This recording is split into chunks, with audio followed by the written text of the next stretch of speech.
எங்களில் உயிரோடும் உணர்வோடும் கலந்து வாழ்கின்ற அன்பு சொந்தங்கள் அனைவருக்கும் வணக்கம்.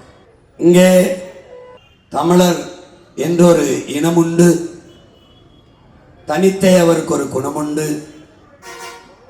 அமிழ்தம் அவரது மொழியாம், அன்பே அவரது வழியாம் என்று நம்முடைய தாத்தன் நாமக்கல் கவிஞர் ராமலிங்கம் அவர்கள் பாடியதற்கேற்ப தமிழர் என்ற ஒரு குணமுண்டு, தனித்தே தமிழர் என்ற ஒரு இனமுண்டு, தனித்தே அவருக்கு ஒரு குணமுண்டு. மானமும் வீரமும் அவருக்கு உயிர் என்று உலகத்திற்கு சொன்னவன் எங்கள் உயிர் தலைவன் மேதகுவே பிரபாகரன் அவர்கள். அவன் பிள்ளைகள் தமிழன் எவனும் தாழ்ந்தவன் இல்லை, தாழ்த்தப்பட்டவன் தான். அப்படி என்றால் எங்களை தாழ்த்தியவன் எவன் என்பதுதான் எங்களுக்கு இருக்கிற கேள்வியும் அவனுக்கு எதிரான போரும் தான் நாங்கள் செய்கிற இந்த புரட்சிகர அரசியல். இதில் மாமேதை மார்க்ஸ் அவர்கள் மாறாது என்ற சொல்லை தவிர மற்றவை அனைத்துமே மாறிவிடும் என்கிறார். அப்படித்தான் உலகில் பல்வேறு மாறுதல்கள் இங்கே நிகழ்ந்திருக்கிறது.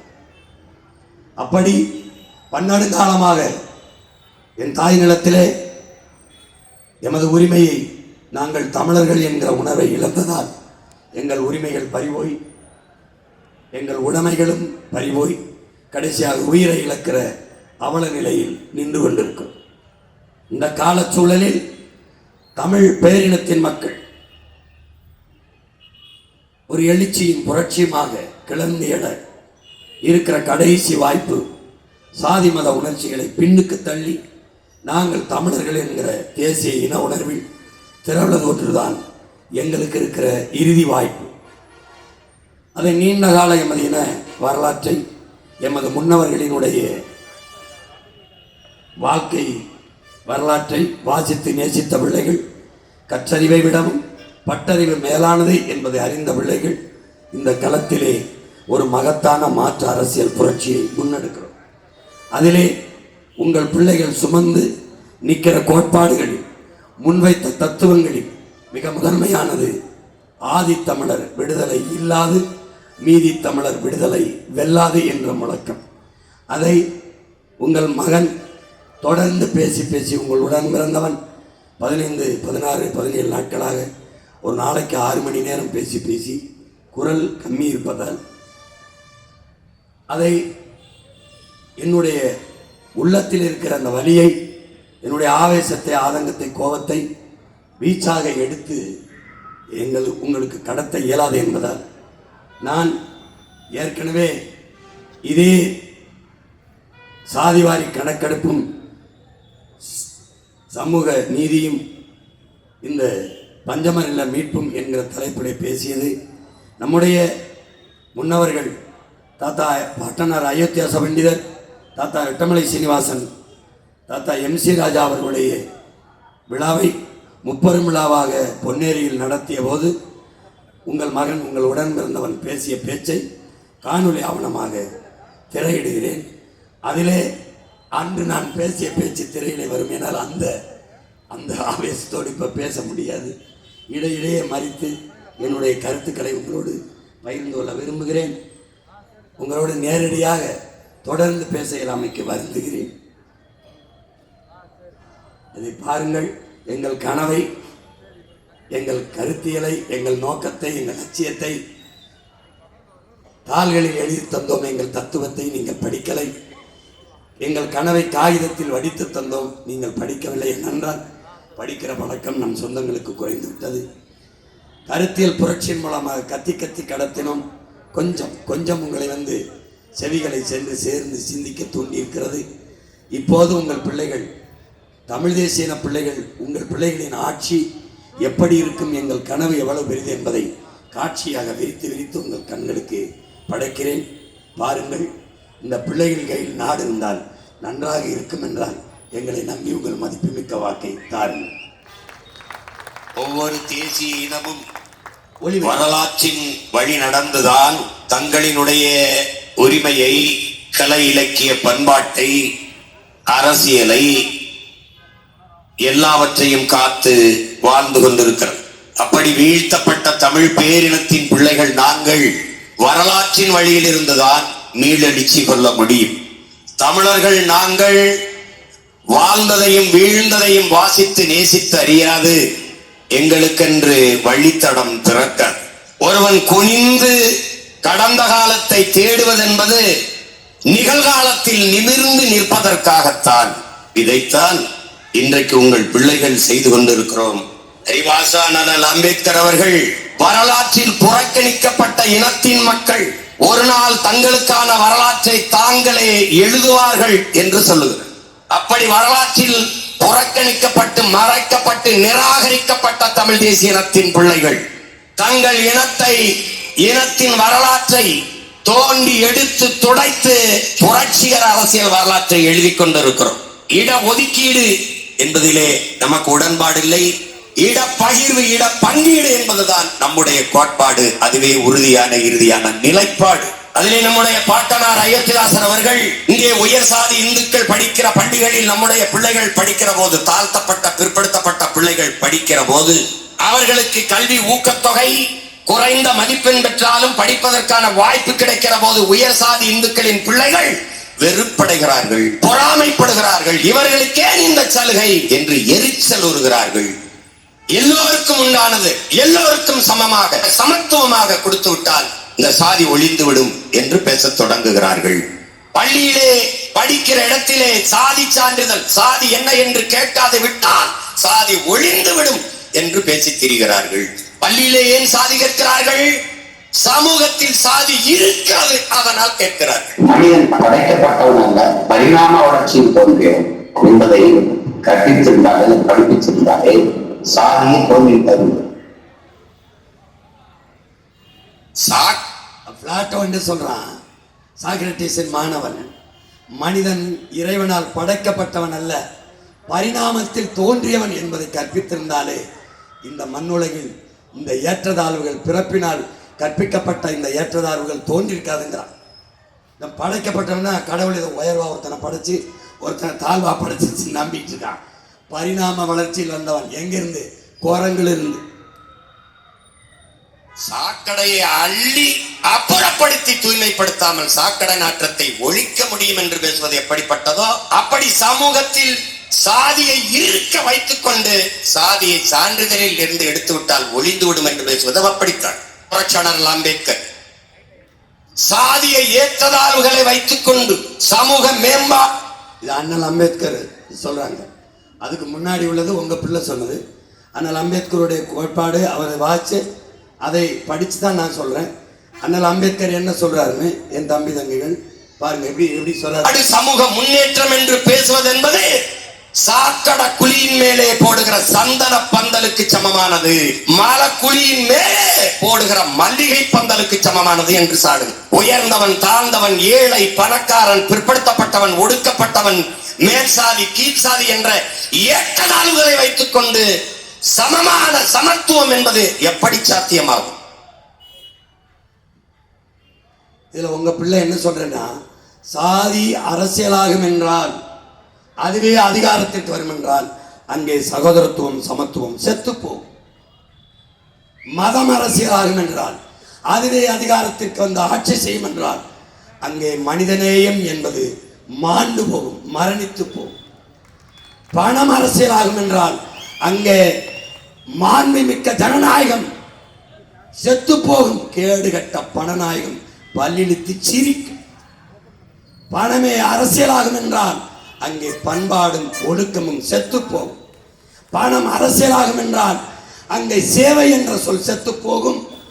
முதலீட்டாளன் பணத்திற்கு வாக்குக்கு காசு கொடுக்கிற அந்த வேட்பாளன், அந்த முதலீட்டாளனுடைய லாப தேவை இருக்கும், மக்கள் சேவை செத்து போகும். இது உங்கள் மகன் உங்களுக்கு முன்வைக்கிற தத்துவ நிலைப்பாடு. சமத்துவம் என்பது அல்ல, சம பங்கு என்பதுதான். இங்கே என்ன அறிவு சமூகம் புரிஞ்சுக்கணும். அது என்ன சொல்றாரு நம்முடைய பாட்டனார் அயோத்தியாச பண்டிதர்? சமபங்கு என்பதை ஏற்க முடியாது, உரிய பங்கு, உரிய உரிமை என்பதை சொல்றாங்க. புரட்சியாளர் அண்ணல் அம்பேத்கருக்கு முன்னாடி பல ஆண்டுகளுக்கு முன்பு இந்த கருத்தை முன்வைத்தான். இந்திய துணைக்கண்டத்திலே என்னுடைய உன்னுடைய நம்முடைய பாட்டன் அயோத்திதாச பண்டிதர் என்பதை அறிவு சமூகம் அறிந்து கொள்ளணும். ஏன் உரிய உரிமை சமபங்கு என்பதை ஏற்க இயலாது. ஏன் நீ மாளிகையில் இருக்கிறாய், நீ மேட்டில் குடியிருக்கிறாய், நான் மண் குடிசையில் இருக்கிறேன், பள்ளத்தில் இருக்கிறேன், தாழ் நிலத்தில் இருக்கிறேன்.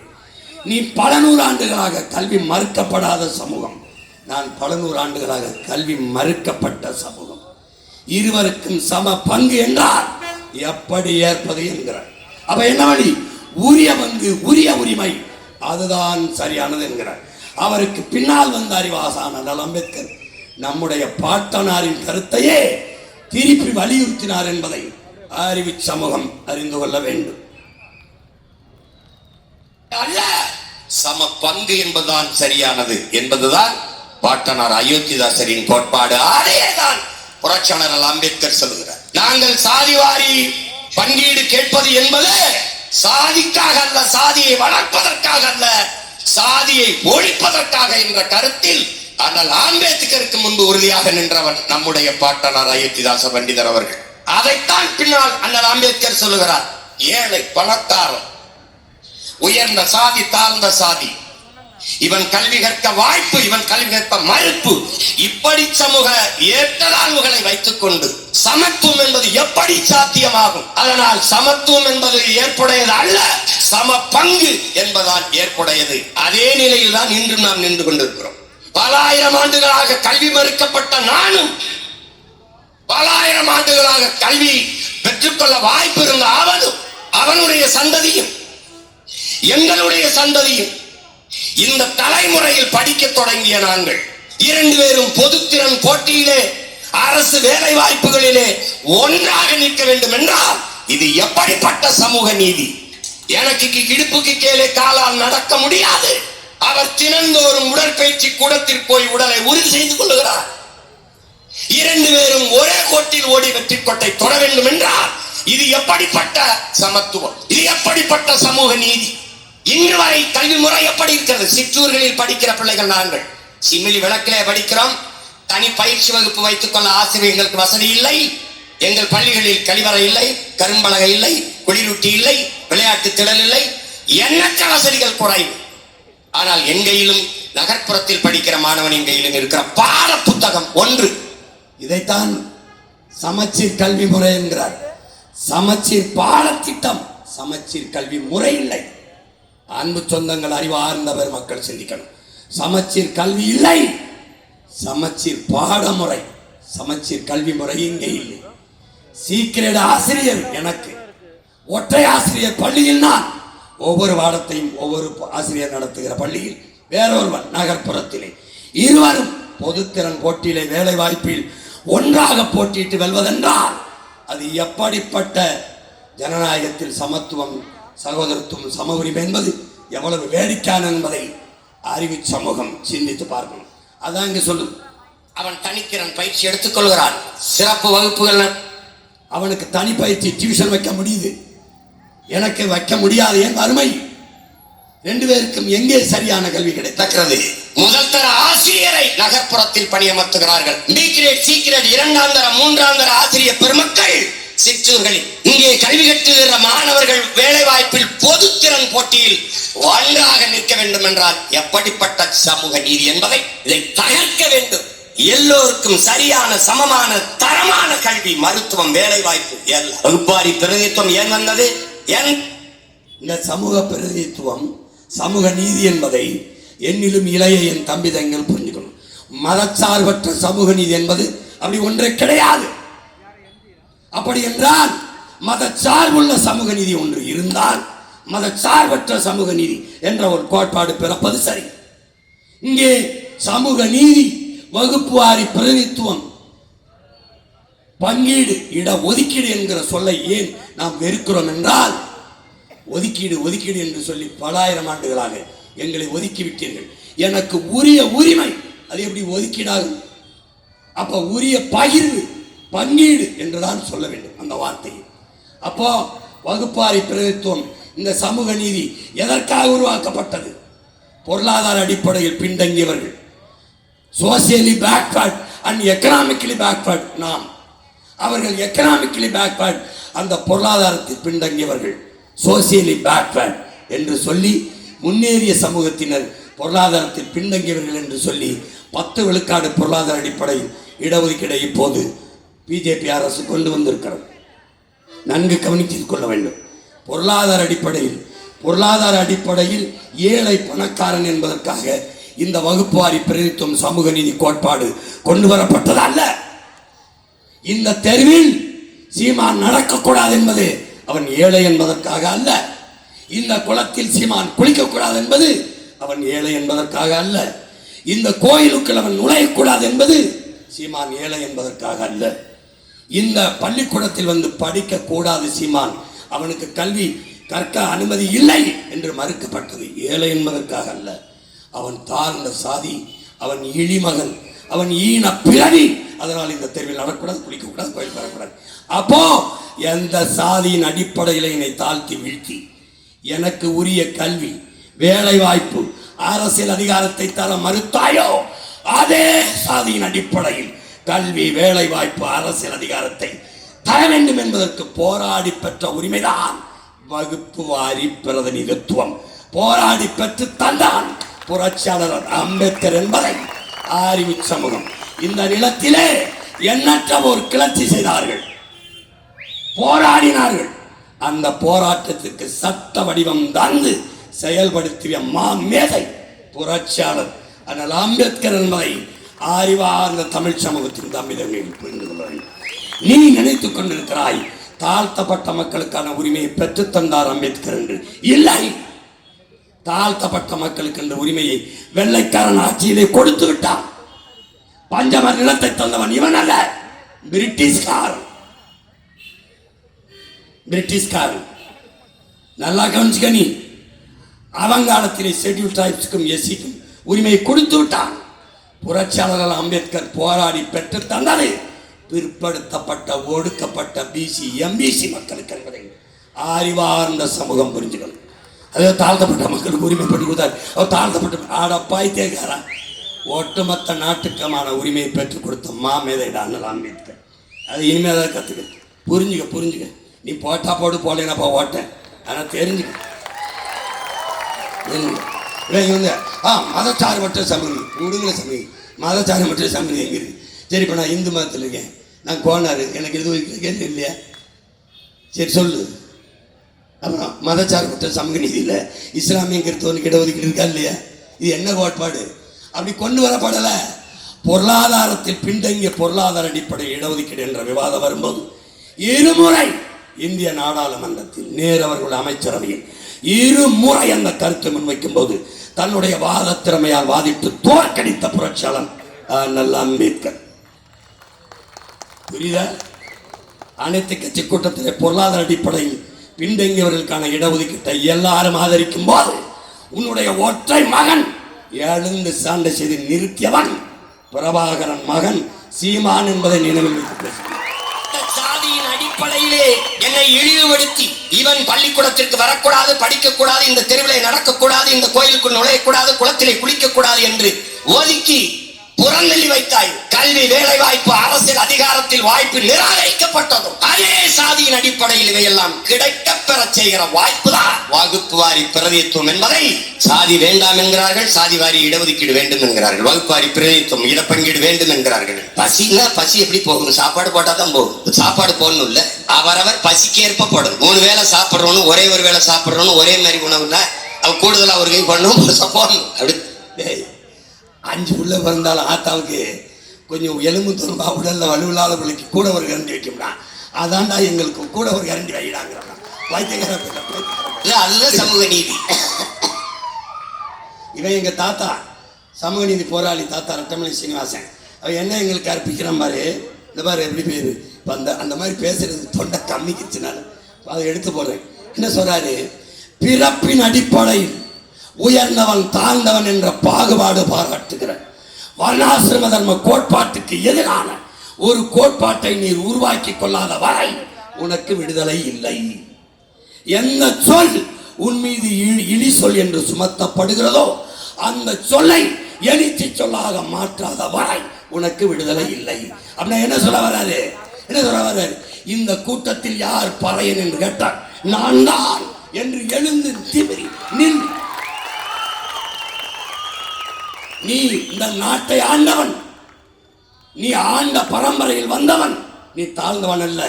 இதை உனக்கு உணர்த்ததற்காகவே பறையன் என்று இதழ் நடத்தினேன், ஏடு நடத்தினேன் என்கிறார். பறையன் என்பது இழு சொல்ல அல்ல, அதைத்தான் உன் மகன் சொல்கிறேன். பறை இது சாதி பறை அல்ல, ஆதி பறை. ஆதி பறை அதை அடி பகை, அது சாதி பறை, அதை அடியடா பகை முகத்தில் அறையடா என்ற முழக்கத்தில் மகன் வைத்தது காரணம் அதுதான். அதுதான் சாதி பறை அல்ல, ஆதி பறை, அதை அடித்து பகை முகத்தில் அறை என்ற முழக்கத்தை உன் மகன் முன்வைத்தேன். தாத்தா என்ன சொல்றார்? இந்த வர்ணாசிரம தர்ம கோட்பாடு, பிறப்பின் அடிப்படையில பேதம் கற்பிக்கிற இந்த கோட்பாடு, இதற்கு மாற்றாக ஒரு கோட்பாட்டை நீ உருவாக்கி கொள்ள வேண்டும். அந்த கோட்பாடு என்ன?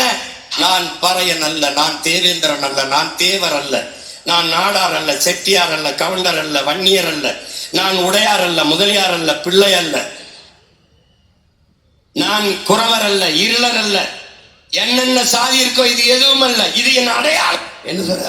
நான் முத்தரையர் இல்லை, நான் குறவர் இல்லை, நான் எதுவும் இல்லை, இது என் அடையாளம் இல்லை, என் குடி பிரிவு. அடுத்து என்ன? அடுத்து என்ன? நான் இந்து, இஸ்லாம், கிறிஸ்தவம் இதெல்லாம் நான் ஏற்றிருக்கிற இறையை வழிபடுகிற மார்க்கங்கள், சமயங்கள், இவை மாறிக்கொள்ள முடியும். இதெல்லாம் என் அடையாளம் அல்ல. ஆனால் பிறப்பிலிருந்து இறப்பு வரை மாற்ற முடியாத, மாற முடியாத ஒரே அடையாளம் நான் தமிழன் என்பதுதான்.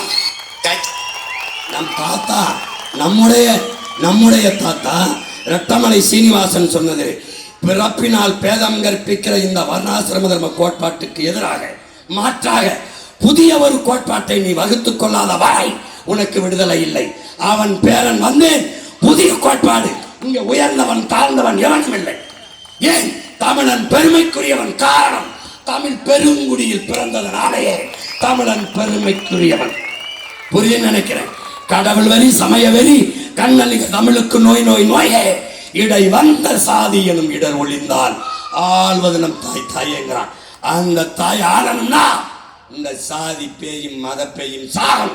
அதுக்கு ஒரே வழி, நாங்கள் தமிழர்கள் என்று இடம். அதான் சாதியில் சாதியில் கட்சி எல்லா கட்சியும் இருக்குது, மதத்துக்கு இருக்குது. ஆனால் நீ பிறந்த பெருமை மிக்க தமிழன் என்கிற இனத்திற்கு ஒரு கட்சி இருக்கா, ஒரு அரசியல் இருக்கா, ஒரு ஆள் இருக்கானா? நம்முடைய மூதாதைகள் அயோத்தியாச பண்டிதர் ரட்டமலை சீனிவாசன், MC ராஜா என்கிற மாசி ராஜா என்ற முன்னோர்களை போற்றுவதற்கு இந்த கட்சியில், இந்த நாட்டில் இருக்கிற அரசியல் கட்சியில் ஏதாவது செய்யலாம். இந்த நாட்டில் ஏதாவது ஒரு அரசியல் கட்சி, இந்த தேர்தலில் வாக்கு சேகரிக்கிற ஒரு தலைவன், அயோத்தியாச பண்டிதன் ரட்டமலை சீனிவாசன், MC ராஜா என்று எவனாவது பேசிக்கிட்டா இப்படியே ஊருக்கு போயிருந்தா, நான் சிவகங்கை போயிருந்தா, டேய் இப்படியே சொல்லப்பா. வீர பெருமாற்றங்கள் தீரன் சின்னமலைக்கு எல்லா சாதியும் போய் மாலை விடுமா. வெள்ளைக்காரனை வாழும் வேலு வைத்து விரக்கடித்த மரவன் பூலித்தவனுக்கு எல்லா சாதிக்காரனும் போடுவாங்கடா. தமிழ் பேரினத்தின் பெருமிக பெண்ணின் குறியிடுறார். மாதர்குலம் போற்றி போற்றி போற்றி வணங்க வேண்டிய பெருமாட்டிடா நம்முடைய வீர பெருமாட்டி வேலு நாச்சியார் அவர்கள். ஆண் மன்னர்கள் எல்லாம் தோற்றாண்டா நம் இனத்தின் வரலாற்றில். பூலித்தேவன், மருதுவன், இந்திய துணைக்கண்டத்திலே என் உடன் பிறந்தவனே, எல்லா மகளும் வீர மக்களும் வெள்ளைக்காரர்களும் தோற்று போனார்கள், உயிரை இழந்தார்கள். இந்த துணைக்கண்டத்திலே வெள்ளைக்காரனை அவன் படையை வீழ்த்தி இழந்த நிலத்தை மறுபடி மீட்ட மானமரத்தி நம்முடைய பாட்டி வேலு நாச்சியார் மட்டும்தான் என்பதை ஆண் மன்னர்களெல்லாம் தோற்றார்கள். ஒரே ஒரு மகள் வென்றார். அந்த வரலாறு அந்த பாட்டிக்கு இருக்கிற நிலைமை. களத்திலே போரிட்டு வென்ற ஒரே மரத்தினம் பாட்டி வேலுநாச்சியார் மட்டும்தான். இந்திய போராட்ட வரலாற்றிலே இந்த பெரும் நிலத்திலே துணை கண்டத்திலே ஒரே ஒரு பெண்மகள் தான். அவளுக்கு சிவகங்கை அரண்மனைக்கிட்ட மரப்பாச்சி திண்டி என் ஊர்ல தான் கண்ட நாய்க்கு வந்தவன் பானுவுக்கு தெருவலான் சிலை. நம்ம பாட்டிக்கு அந்த அரண்மனை வாசல மரப்பாச்சி தண்டி சிலை. என்ன செய்யலாம்னு சொல்லு, என்ன செய்யலாம்னு சொல்லு. உன் அடையாளத்தை மறைச்சு இந்த திராவிட திருட்டுப்பயலுக தங்கள் அடையாளத்தை நிறுவி எல்லாம் பெரியார், அவர் தான் படிக்க வச்சார், அவர் தான் தட்டி போட்டு விட்டார், அவர் தான் பல்வளைக்கு விட்டார். வைத்தியகரை படிக்க வைத்தவன் நம் தாத்தன் காமராஜ், குடிக்க வைத்தவர்கள் இவர்கள். எல்லாம் பெரியார், ஓட்டாதே எனக்கு ஓட்ட. என் இனத்தின் முன்னவர்கள் எல்லாரும் பெரியார், தயவு செய்து போடு எனக்கு ஓட்ட. வேற எங்கேயாவது செலவு பார்த்திருக்கியா? பூலித்தேவனுக்கு நெற்கட்டின் சேவலை விட வேற எங்கேயாவது பார்த்திருக்கியாடா நீ? பெருந்தலைவர் காமராஜன் தாத்தனுக்கு எல்லாரும் மாலை போடுவாங்கடா.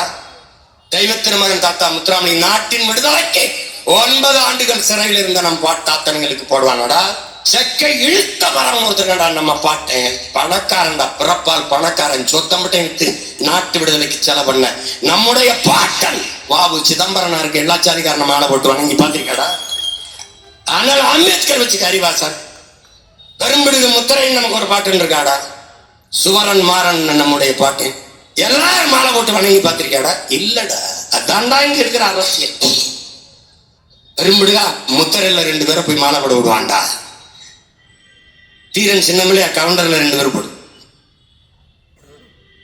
முத்துராமலிங்க தவிர இதான் திராவிட அரசியலின் சூழ்ச்சி. இதை தகர்க்க சொன்னது யார்? என்னுடைய தாத்தன் ரட்டமலை சீனிவாசன்.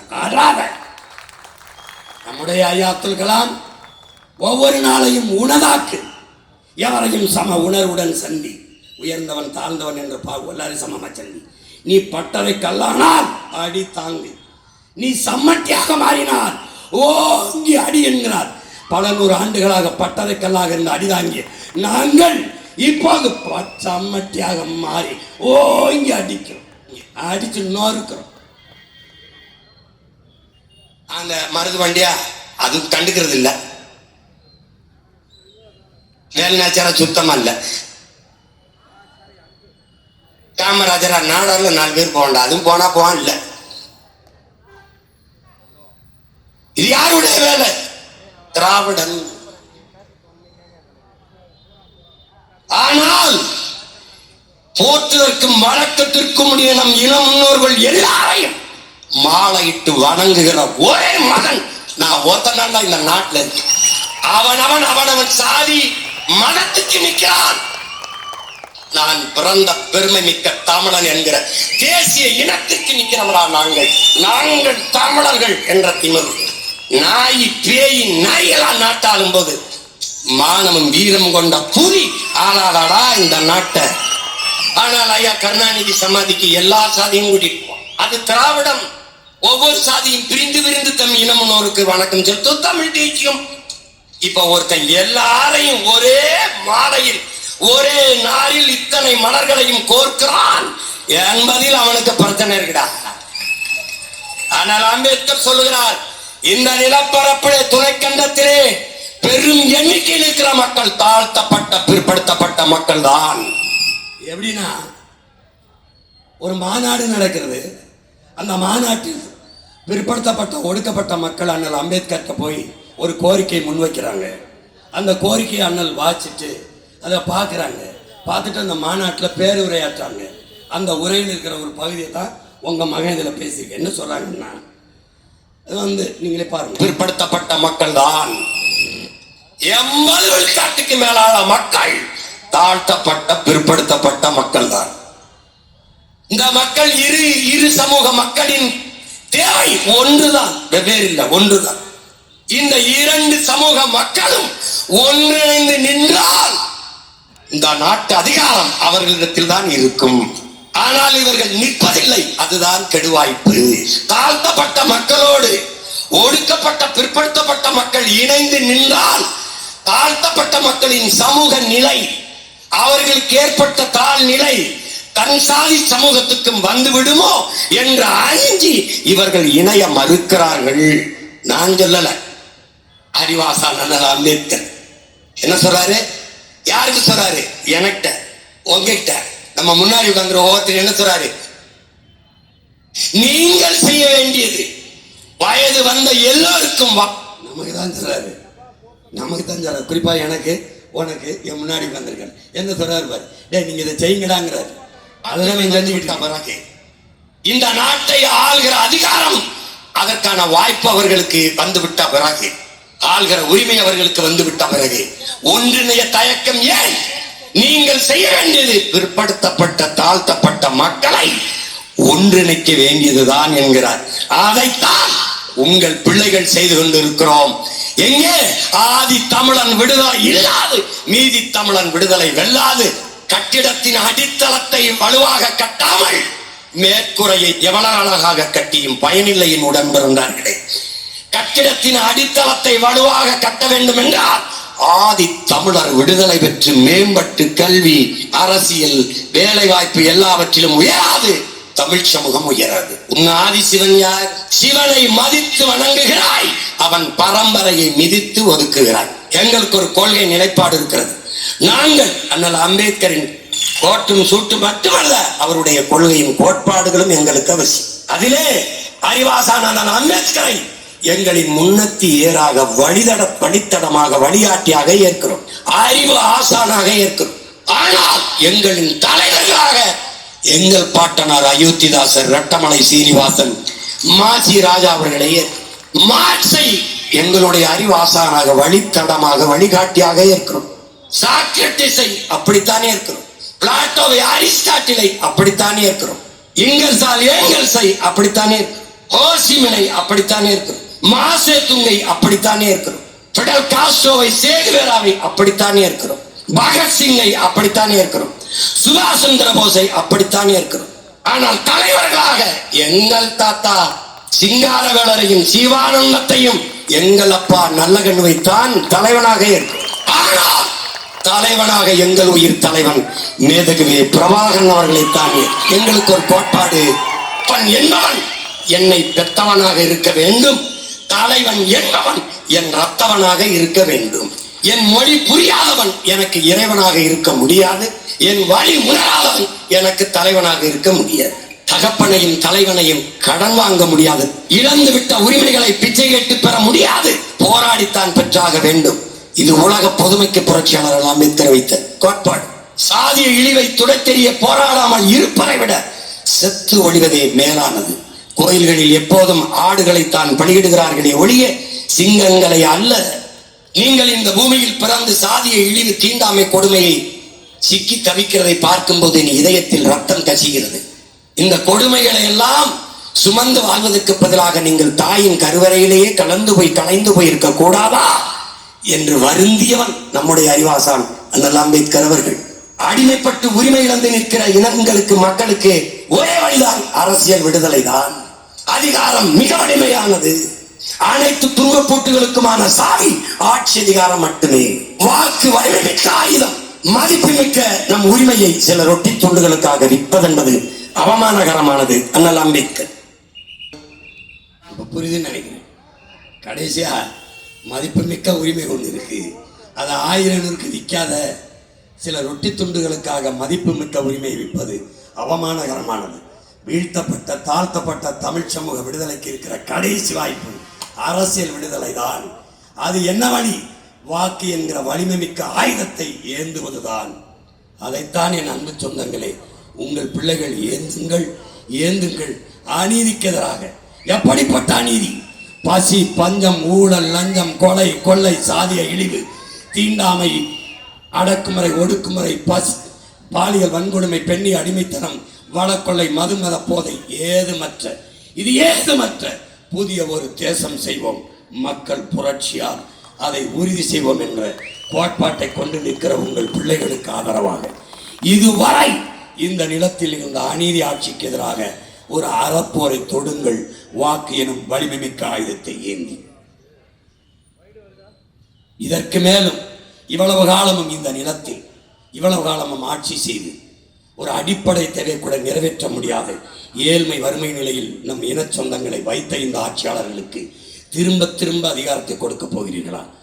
படிப்பிக்கிற ஆசிரியர் பாதையிலே, உயிர்காக்கும் மருத்துவர் வீதியிலே, சேவை செய்யும் செவிலியர்கள் போராட்டத்திலே, உணவளிக்கும் உழவர் குடிமக்கள் வீதியிலே, மீனவர்கள் வீதியிலே, போக்குவரத்து தொழிலாளர்கள், வேளாண் குடிமக்கள் சிப்காட்டுக்கு விளைநிலங்களை பறிக்கிறார்கள் என்று போராட்டத்தில் எத்தனை போராட்டங்கள். துப்புரவு பணியாளர்கள், மகளிர் சுய உதவி குழுக்கள், எல்லாரும் வீதியில் வந்து விட்ட பிறகு ஆட்சியாளர்கள் நல்லாட்சி என்று சொல்கிறார்களே, எப்படி ஏற்கிறீர்கள்? நல்லாட்சி கொடுத்த ஒருவன் எதற்கு கூட்டணி வைக்கிறான்? எந்த கட்சி வந்தாலும் 2-3 சீட்டை கூட்டி கூட்டம் கேட்கிறான். கோழைதான் கூட்டம் சேர்ப்பான். கூட்டத்தில் நிற்பவனுக்கு வீரமோ துணிவோ தேவையில்லை. தனித்து நிற்பவனுக்கு தான் வீரமும் துணிவும் தேவைப்படுகிறது. நாங்கள் ஏன் தனித்து நிற்கிறோம்? நாங்கள் வீரர்கள், அதனால் தனித்து நிற்கிறோம். தனித்து நிற்கிறோம், தனித்துவத்தோடு நிற்கிறோம், உயர்ந்த தத்துவத்தோடு நிற்கிறோம். எங்கள் பயணம் எங்கள் கால்களை நம்பி, அடுத்தவன் கால்களை நம்பி இல்லை. நாங்கள் கால்கள் வழிநடத்தி நடக்கவில்லை, எங்கள் கனவு வழிநடத்தி செல்கிற பிள்ளைகள். மனச்சான்று வழிநடத்தியபடி நடந்தவர்கள் தான் உலகத்தின் மகத்தான மாறுதல்களை உருவாக்கி இருக்கிறார். அப்படி எல்லா புரட்சியாளனையும் வாசித்து நேசித்த பிள்ளைகள் இந்த மண்ணில் தாழ்ந்து விழுந்து கிடக்கிற தமிழ் தேசிய மக்களின் விடுதலைக்கு, உயர்வுக்கு, மேம்பாட்டிற்கு ஒரு புரட்சிகர அரசியலை முன்னெடுக்கும். யாரை நம்பி? என் பெற்றோர்களை, என் உடன் பிறந்தோர்களை, அறிவார்ந்த பெருமக்களை, என் தாய் தமிழ் சொந்தங்களை நம்பி வந்தவனை எல்லாம் வாழ வைத்த என் தமிழ் சமூகம் சொந்த மக்களை வீழ வைத்து தாழ வைத்து விட்டார். இனிமேலாவது உங்களுக்கான ஆட்சி அதிகாரங்களை நிறுவுங்கள். சூரியனுக்கு போட்டீர்கள், திமுக வென்றது. ரெட்டலைக்கு போட்டீர்கள், அதிமுக வென்றது. எம்எல்ஏ ஆனார்கள், எம்பி ஆனார்கள், மந்திரி ஆனார்கள். தாமரைக்கு போட்டீர்கள், பிஜேபி. கைக்கு போட்டீர்கள், கைச்சிறத்துக்கு போட்டீர்கள், காங்கிரஸ் வென்றார். ஆனால் நீங்கள் 60 ஆண்டுகளாக தொடர்ந்து தோற்றுக் கொண்டிருக்கிறீர்கள். இம்முறையேனும் வெல்லுங்கள், வெற்றியடையுங்கள். அதற்கு ஒரு வாய்ப்பு வரலாறு உங்களுக்கு தந்திருக்கிறது. ஒரு புரட்சிகர மாறுதலுக்கான வாய்ப்பை உங்களுக்கு தந்திருக்கிறது. என்ன வாய்ப்பு? ஏப்ரல் 23ஆம் தேதி, இம்மாதம் 23ஆம் தேதி நீங்கள் செலுத்த போற வாக்கில்தான் வருங்கால தலைமுறையின் வாழ்க்கை தீர்மானிக்கப்பட போகிறது. இந்த தேர்தலில் வாக்கு கேட்க வருகிற எவனாவது இது மாதிரி மக்களை முன்னின்று அணுகுவானா என்று பாருங்கள். வந்தால் 2000 தாரேன், 2000 தாரேன், 2000 தாரேன், மிக்சி தாரேன், கிரைண்டர் தாரேன், தாலி தாரேன், சிலிண்டர் தாரேன்மா. நீ என்ன சொல்லணும்? உனக்கு ஒரு போத்தல் விஷம் தாரேன், குடிச்சிட்டு செத்து போய் என்று சொல்லணும். அதான் சொல்லணும். மான தமிழன்னா அதான் சொல்லணும். எனவே அன்பு சொந்தங்கள், அறிவார்ந்த பெருமக்கள், உங்களுடைய மதிப்புமிக்க வாக்கை எளிய பிள்ளைகள் எங்களுக்கு தந்து நீங்கள் வெற்றியடைய வேண்டும். அண்ணல் அம்பேத்கர் சொன்னது போல அதிகாரம் மிக வலிமையானது, அந்த அதிகாரம் எம் மக்களுக்கானது என்ற நிலைப்பாட்டை கொண்டு இந்த தேர்தலில் வாக்கை செலுத்த போங்கள். வாக்கு செலுத்த செல்லுகிற போது வாக்ககத்தில் நின்று எந்த சின்னத்திற்கு வாக்கு செலுத்தினால் நம் பிள்ளைகளின் எதிர்காலம் சிறப்பாக இருக்கும். தரமான கல்வியை யார் தருவார்? சரியான மருத்துவத்தை யார் தருவார்? தூய குடிநீரை எவர் கொடுப்பார்? எரிக்க தடையற்ற மின்சாரம், பயணிக்க சரியான பதில், கல்விக்கேற்ற வேலை, அதற்கேற்ற சம்பளம், அதை கொண்டு வாழ்கிற பெருமை மிக்க வாழ்வை எவர் தருவார்? இதுவரை இருந்தவர் தரவில்லை. திரும்ப திரும்ப உங்கள் மகன் உங்களுக்கு முன்னாடி வைக்கிறேன்.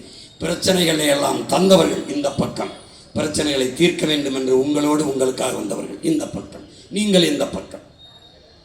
வாக்குக்கு காசு இல்லை, பணத்துக்கு வாக்கு, நம் இனத்துக்கு தூக்கு, நோட்டுக்கு ஓட்டு, நாட்டுக்கு வேட்டு, நாங்கள் வைக்கிற முழக்கம். அதனால் நாங்கள் வாக்குக்கு காசு தரமாட்டோம். வாக்கை பற்றி கவலைப்படுகிறவன் மக்களின் வாழ்க்கை பற்றி கவலைப்பட மாட்டான். நாங்கள் ஒரு பக்கம். அவர்கள் திராவிடர் என்கிறார்கள், நாங்கள் தமிழர்கள். திராவிடர் என்று நீங்கள் நினைத்தால் எனக்கு போட்டு விடாதீர்கள், உங்கள் ஓட்டு எனக்கு தீட்டாகிவிடும். நாங்கள் தமிழர்கள் என்று நினைத்தால் எனக்கு என் சாதிதான் முக்கியம், போற்றாத இல்லை.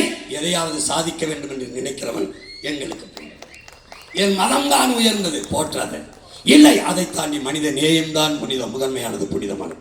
தயவு செய்து எங்களுக்கு யாரிடத்தில் நாடு இருந்தால் மண்ணும் மலையும் காடும் அருவியும் ஆறும் நிலமும் வளமும் மக்களின் நலமும் பாதுகாப்பாக பத்திரமாக இருக்கும் என்பதை ஆய்ந்தறிந்து எனது அன்பு சொந்தங்கள், உங்கள் மதிப்புமிக்க வாக்கை செலுத்துங்கள்.